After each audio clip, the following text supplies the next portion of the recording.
ಭಾವನೆ, ಅರ್ಥ, ನೋವು, ಧರ್ಮಸ್ಥಳದ ವಿಚಾರ ನಾನು ಅವ್ರೇನು ಹೇಳ್ತಿರಲ್ಲ, ಇಂಥ DK ಶಿವಕುಮಾರ್ 100 ಜನ ಇದ್ದಾರೆ ಅಂತ. I believe in it.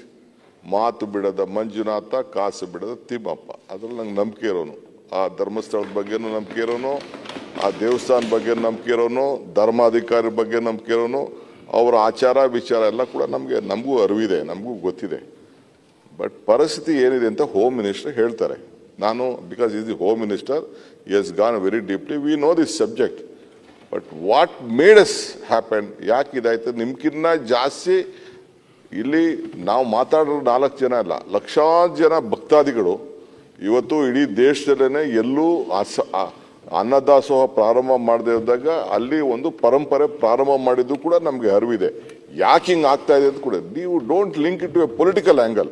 Congress high command why Congress will involve? ಯಾವನೊಬ್ಬ ಬಂದು ಅಲ್ಲಿ ಇರೋಂಥ ಇಂಟರ್ನಲ್ ಪ್ರಾಬ್ಲಮ್ ಅಂತ ಬಂದು ಮಾಡಿ ಅವ್ನು ಯಾವನೊಬ್ಬ ಬಂದು ಮಾಡಿದ್ದಾನೆ. ಡೆಫಿನೆಟ್ಲಿ ನಿಮ್ಗಿನ್ನ ಜಾಸ್ತಿ ನಮ್ಮ ಪಾರ್ಟಿಲೇ ಕೂಡ, ಇನ್ಕ್ಲೂಡಿಂಗ್ ಶಿವಲಿಂಗೇಗೌಡರು ಇರ್ಬೋದು, ನಮ್ಮ ರೈ ಇರ್ಬೋದು, ಇವರೆಲ್ಲ ಸೇರ್ಕೊಂಡು ನಮ್ಮ ಪೊಲಿಟಿಕಲ್ ಪಾರ್ಟಿಲೂ ಕೂಡ CLP ಮೀಟಿಂಗಲ್ಲಿ we are very firm that ಆ ಧರ್ಮಸ್ಥಳದ ಗೌರವ ಏನಿದೆ, ಧಾರ್ಮಿಕವಾದಂಥ ಗೌರವ, ಯಾಕೆಂದ್ರೆ ಭಕ್ತನಿಗೂ ಭಗವಂತನಿಗೂ ಇರೋಂಥ ಸಂಬಂಧದಲ್ಲಿ ಯಾವ ಸಂದರ್ಭ ಕೂಡ ನಾಶ ಆಗಬಾರ್ದು. ಅವ್ರು ಮೊದಲಿಂದ ಕೂಡ ಕಾಪಾಡ್ಕೊಂಡು ಬಂದಿದ್ದಾರೆ. ಅವ್ರು ಮಾಡ್ತಾ ಇರೋಂಥ ಸೋಷಿಯಲ್ ಸರ್ವಿಸು, ಅವ್ರು ಮಾಡ್ತಾ ಇರೋಂಥ ಧಾರ್ಮಿಕ ವಿಧಾನ, ಅದ್ರ ಬಗ್ಗೆ ಯಾರಿಗೂ ಅನುಮಾನನೂ ಇಲ್ಲ. We support Karnataka Congress government is committed to stand by their philosophical work and ಧಾರ್ಮಿಕವಾದಂಥ ವರ್ಕ್ಗೆ ರಕ್ಷಣೆ ಕೊಡಲಿಕ್ಕೆ ನಾವು ಬದ್ಧವಾಗಿದ್ದೀವಿ. ಕೆಲವರು ಬಂದು ಹೇಳಿದ್ದಾರೆ, ಕೋರ್ಟಲ್ಲಿ ಹೋಗಿ ಹೇಳಿದ್ದಾರೆ. ಕೋರ್ಟಲ್ಲಿ ಹೇಳಿದ ಸುಮ್ಮನೆ ಹೋಮ್ ಮಿನಿಸ್ಟರ್ ಕಿತ್ಕೊಂಡು ಒಂದು ಸರ್ಕಾರ ಸುಮ್ಮನೆ ಕೂತ್ಕೊಳ್ಳೋಕೆ ಆಗ್ತದ? That the honourable home minister will reply.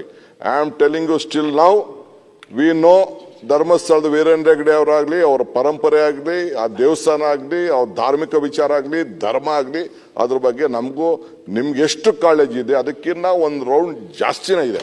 ಅದು ಕೂಡ ತಮ್ಮ ತಲೆಯಲ್ಲಿ ಇರಲಿ. ವರ್ಕ್ ನೀವು ಹೇಳ್ತಾ ಇದ್ದೀರಿ ನಿಜ. ಈಗ ಸೋಷಿಯಲ್ ಮೀಡಿಯಾ ಬಂದ್ಬಿಟ್ಟಿದೆ. ಸೋಷಿಯಲ್ ಮೀಡಿಯಾ ಬಂದ್ಬಿಟ್ಟಿದೆ ಯಾರು ಅಲ್ಲಲ್ಲ ಹೇಳ ಸೋಷಿಯಲ್ ಮೀಡಿಯಾ ಬಂದ್ಬಿಟ್ಟಿದೆ. ಸೋಷಿಯಲ್ ಮೀಡಿಯಾ ಬಂದ್ಬಿಟ್ಟಿದೆ, ಮಾಡ್ತಾ ಇದೆ. ಏನ್ ಮಾಡಕ್ಕಾಗ್ತದೆ? ನಿಮ್ಗೆ ಈ ಸಹಾನುಭೂತಿ ಅಪಪ್ರಚಾರ ಮಾಡಬೇಕಿದ್ದೀರಿ, ಪ್ರಶ್ನೆ ಬರ್ತಿರ್ಲಿಲ್ಲ. ಶಿವಕುಮಾರ್ ಅವರೇ, ತಾವು ಅಲ್ಲ ಒಂದೇ ನಿಮಿಷ, ತಾವು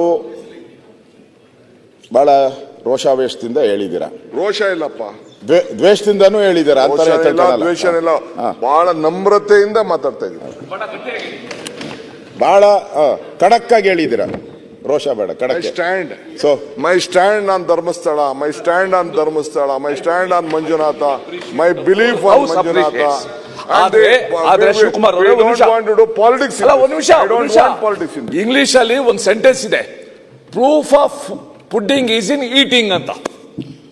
ನಿಮ್ಮ ಒಟ್ಟು ನಡವಳಿಕೆ, ಈ ಸರ್ಕಾರದ ನಡವಳಿಕೆ, SIT ಬೇಡ, ದಕ್ಷಿಣ ಕನ್ನಡ ಪೊಲೀಸ್ ಅವರೇ ದಕ್ಷರಿದ್ದಾರೆ, ಅವ್ರಿಗೆ ಇದಿದೆ ಅಂತ ಹಿಂದಿನ ದಿವಸ ಹೇಳಿ, ಮಾರನೇ ದಿವಸ SIT ಪ್ರಾರಂಭ ಮಾಡಿ ಅವನ್ ತೋರ್ಸಿಕ್ಕಿಂತ ಜಾಸ್ತಿ ಇವಾಗ ಏನ್ ಹೇಳ್ತಾರೆ ಅಲ್ಲೆಲ್ಲ ಹೋಗಿ ಅಡಿತಾ ಇದ್ದೀರಲ್ಲ. ಈ proof of pudding is eating ಅನ್ನೋದು ಇಲ್ಲಿ ಬರ್ತದೆ. DK ಶಿವಕುಮಾರ್ ಉಪಮುಖ್ಯಮಂತ್ರಿ ಆಗಿ ಹೇಳಿದಾರೋ, ಒಬ್ಬ ಭಕ್ತನಾಗಿ ಹೇಳಿದಾರೋ ನನ್ಗೆ ಅರ್ಥ ಆಗೋದಿಲ್ಲ. ಆದ್ರೆ ನಿಮ್ಮ ಮಾತಿಗೆ, ನಿಮ್ಮ ಭಾವನೆಗೆ, ಇವ ಆಗ್ತಾ ಇರೋ ನಡವಳಿಕೆಗೆ ಏನು ಸಂಬಂಧ ಇಲ್ಲ, ಎಲ್ಲ ಸಂಪೂರ್ಣ ಆಪೋಸಿಟ್ ಆಗ್ತಾ ಇದೆ. ಹೂ ಇಸ್ ಡೈರೆಕ್ಟಿಂಗ್ SIT ಯಾರು ಡೈರೆಕ್ಷನ್ ಕೊಡ್ತಾ ಇರೋದು? ಆಮೇಲೆ SITಗೆ ಮಿನಿಮಮ್ ಕಾಮನ್ ಸೆನ್ಸ್ ಇರಬೇಕು. ವ್ಯಕ್ತಿನ ತನ್ನ ಕಸ್ಟಡಿಯಲ್ಲಿ ದಿವಸ ಹೋಗ್ಬಿಟ್ಟು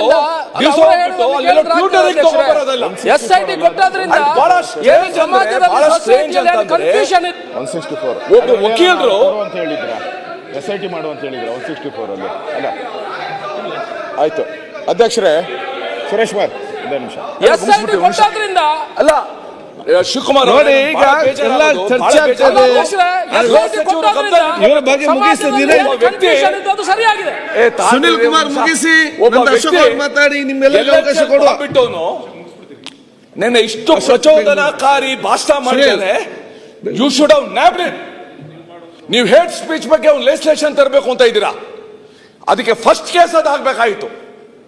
ಎಂತ ನುಗ್ಗುತ್ತೀವಿ ನಾವು, ಧರ್ಮಸ್ಥಳಕ್ಕೆ ನುಗ್ಗಿಸ್ತೀವಿ, ಇಡೀ ರಾಜ್ಯ ನುಗ್ಗುತ್ತೆ. What is this? How can you allow such ಒಂದು ಇನ್ಫ್ಲಮೇಟರಿ ಒಂದು ಸ್ಪೀಚ್ ಮಾಡ್ಲಿಕ್ಕೆ ಏನ್ ಮಾಡ್ತೀರಾ? ಅದಕ್ಕೋಸ್ಕರ ಡಿ ಕೆ ಶಿವಕುಮಾರ್ ಅವರೇ, ನಿಮ್ಮ ಮಾತನ್ನ ನಾನು ಗಂಭೀರವಾಗಿ ಕೇಳಿದ್ದೀನಿ. ಐ ಅಪ್ರಿಶಿಯೇಟ್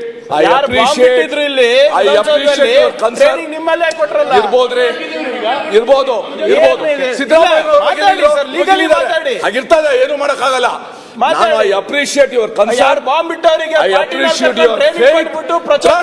ಆದ್ರೆ ಅದನ್ನ ನಿಮ್ಮ ನಡವಳಿಕೆ ಬುದ್ಧಿವಾದ ಹೇಳ್ತೀರಾ ಅಧ್ಯಕ್ಷರೇ?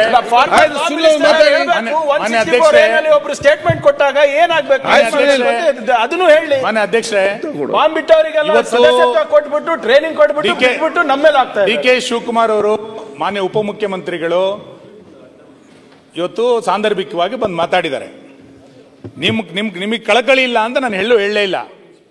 ನೀವು ಅವತ್ತು ಇದನ್ನ ಬಹಳ ಗಟ್ಟಿಯಾಗಿ ಹೇಳಿದ ನಂತರ ಇಷ್ಟೆಲ್ಲ ಅಪಪ್ರಚಾರಗಳು ನಡೆದಾಗ ಯಾವ ಮಿನಿಸ್ಟರ್ ಇದಕ್ಕೆ ಇಂಟರ್ವ್ಯೂನ್ ಆಗಲಿಲ್ಲ ಅಂತ, ಇಷ್ಟೆಲ್ಲ ದೊಡ್ಡ ಕೆಟ್ಟ ಅಪಪ್ರಚಾರಗಳು, ನಾನು ಬಹಳ ಅಪಪ್ರಚಾರ ನಮ್ ನೋಡಕ್ಕಾಗಲ್ಲ. ಅದು ಅಷ್ಟು ಅಪಪ್ರಚಾರ ನಡೆದಾಗ ಒಂದು FIR ಮಾಡಿಲ್ಲ ಸರ್ ಜಿಲ್ಲಾಡಳಿತ, ಒಂದು ಸರ್ಕಾರ ಮಾಡಲಿಲ್ಲ. ಇವತ್ತು ಭಾಷಣದಲ್ಲಿ ನಾನು ಬಹಳ ಅದ್ರ ಜೊತೆಗಿದ್ದೀನಿ ಅಂತಂದ್ರೆ ಆಗಲ್ಲ, ಕೃತಿನಲ್ಲಿ ಬರಬೇಕಲ್ಲ. ನಾನು ಭಾಷಣದಲ್ಲಿ ಹೌದು ಹಂಗೆ ಮಾಡ್ತೀನಿ ಅಂತ ಅಂದ್ಬಿಟ್ರೆ ನಾಳೆ ಹೆಡ್ಲೈನ್ ಆಗ್ಬೋದು ಪೇಪರಲ್ಲಿ. ಆದ್ರೆ ಇಲ್ಲೇನು ನಡೆಸಿದಿರಿ ನೀವು? ಇವತ್ತು ಈ ದಿನ ಬೆಳಿಗ್ಗೆ ಅಲ್ಲಿ ಪ್ರಚಾರ ಅಪಪ್ರಚಾರ ಎಲ್ಲಿಯ ತನಕ ಅಂತಂದ್ರೆ, ನೀವು ಸುಳ್ಳು ಸುದ್ದಿಯ ಬಗ್ಗೆ ಒಂದು ಕಾನೂನು ತರ್ತೀನಿ ಅಂತ ಗೃಹ ಸಚಿವರು ಹೇಳಿದ್ರಿ. ಇದೆಲ್ಲ ಸುಳ್ಳು ಪ್ರಚಾರಗಳು ಆದ ನಂತರ ಕಾನೂನು ತರಬೇಕು ಅಂತ ಹೊರಟಿದ್ದೀರಾ? ಸುಮ್ಮನೆ ಕೂತ್ಕೊಂಡ್ರ? ಅದಕ್ಕೋಸ್ಕರ ಒದ್ದು ಒಳಗಾಕ್ಬೇಕಿತ್ತಲ್ಲ ಯಾರ್ಯಾರು ಹಿಂಗೆ ಧರ್ಮಸ್ಥಳದ ಬಗ್ಗೆ ಮಾತಾಡ್ತೀರಿ ಅಂತ. ಸರ್ಕಾರಕ್ಕೆ ನಾನು ಶಬಾಸ್ಗಿರಿ ಯಾವಾಗ ಕೊಡ್ತಿದ್ದೆ ಅಂತಂದ್ರೆ, ಒಬ್ಬ ಧರ್ಮಸ್ಥಳದ ಬಗ್ಗೆ ಮಾತಾಡಿದಾಗ, ಒಬ್ಬ ಮಂಜುನಾಥನ್ ಫೋಟೋ ಹಾಕೊಂಡು ಮಾತಾಡಿದಾಗ, ಒಬ್ಬ ಕುಟುಂಬದ ಬಗ್ಗೆ ಮಾತಾಡಿ ಅವಹೇಳನ ಮಾಡಿದಾಗ ಪೊಲೀಸ್ ಸ್ಟೇಷನ್ಗೆ ಒದ್ದು ಒಳಗಾಕಿ ಹುಷಾರ್, ಹಿಂದೂ ಧಾರ್ಮಿಕ ಕೇಂದ್ರದ ಬಗ್ಗೆ ಮಾತಾಡಿರೋ ಹುಷಾರ್ ಅಂತ ಹೇಳಿದ್ರೆ ಹೌದಪ್ಪ ಅಂತ ನಿಮ್ ಸರ್ಕಾರನ ಹೇಳ್ತಾ ಇದ್ದೆ. ನೀವು ಅಸಹಾಯಕರಾಗಿ ಕುತ್ಕೊಂಡಿದ್ದೀರಿ ಇಡೀ ಸರ್ಕಾರ. ಯಾರು ಏನ್ ಬೇಕಾದ್ರೂ ಮಾಡಿ. ನಾನು ಹೇಳಿದ್ನಲ್ಲ, ಬಾಹುಬಲಿ ಬೆಟ್ಟ ತನಕ ಹೋಗಿದ್ರಿ ನೀವು ಗುಂಡಿ ತೆಕ್ಕೊಂಡು. ಇದಕ್ಕಿಂತ ಒಂದು ಅಪಮಾನ ಬೇಕೇನೊಂದು ಕ್ಷೇತ್ರಕ್ಕೆ? ಬೇಡ, ಆಮೇಲೆ ನಾನು ಈಡಾಗಿಲ್ಲ ಸರ್, ಈಡಾಗಿಲ್ಲ, ಆಮೇಲೆ ಮಾತಾಡ್ತೀನಿ. ನೀವು ಇಷ್ಟೆಲ್ಲ ಮಾತಾಡ್ಬೇಕಾದ್ರೆ ಇವತ್ತು ಈ ಕಳಕಳಿಯನ್ನು ತೋರಿಸೋದೇ ನೀವು? ಇವತ್ತು ಇಡೀ ರಾಜ್ಯದ ಜನ ಆಕ್ರೋಶಿತ ಪರ ಆಗಿರೋ ಕಾರಣಕ್ಕೆ ಈಗ ನೀವು ಕಳಕಳಿಯನ್ನು ತೋರಿಸ್ತಾ ಇದ್ದೀರಿ. ಇವತ್ತು ಇಡೀ ರಾಜ್ಯದ ಜನ ರಸ್ತೆಗೆ ಬಂದಿದ್ದಾರೆ. ನಾನು ಅದಕ್ಕೆ ಹೇಳಿದ್ದು, ಬಾಹುಬಲಿ ಬೆಟ್ಟಕ್ಕೆ ಬುಡಕ್ಕೆ ಬಂದಿರುವಂತ ನಿಮ್ ಬುಡಕ್ಕೆ ಬರುತ್ತಿದ್ದು ಆ ಆಕ್ರೋಶ ಬಹಳ ದೊಡ್ಡ ಪ್ರಮಾಣದಲ್ಲಿ ಜ್ವಾಲೆ ಆಗ್ಲಿಕ್ಕಿಂತ ಮುಂಚೆ ನೀವು ತಿರುಪತಿಯನ್ನ ಅವಹೇಳನ ಅವತ್ತು ಮಾಡಿದ್ ನೋಡಿದ್ವಿ, ಶಬರಿಮಲೆಯನ್ನು ಮಾಡಿದ್ ನೋಡಿದ್ವಿ. ಈಗ ಮುಂದಿನ ಟಾರ್ಗೆಟ್ ಧರ್ಮಸ್ಥಳ ಮಾಡ್ಲಿಕ್ಕೆ ಕೊಟ್ಟಿದ್ದೀರಿ. ನಾಳೆ ಇನ್ನೇನು ಟಾರ್ಗೆಟ್ ಮಾಡ್ತೀರಾ ಗೊತ್ತಿಲ್ಲ. ಇದೊಂದು ಗ್ಯಾಂಗ್, ಇದು ಅಪಪ್ರಚಾರ ಮಾಡ್ಕೊಂಡು ಮುಂದಕ್ಕೆ ಹೋಗುವಂತ ಒಂದು ಗ್ಯಾಂಗ್ ಇದು.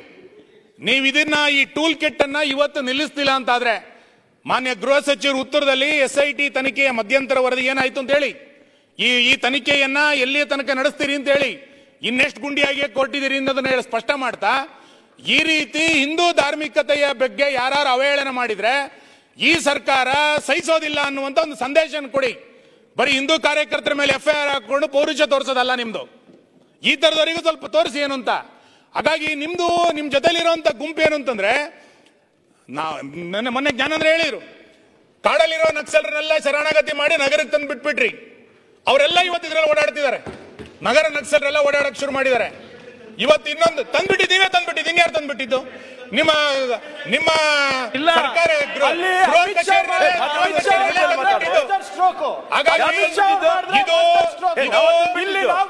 ಕಾಂಗ್ರೆಸ್ ಪಕ್ಷದ ಅಜೆಂಡಾ.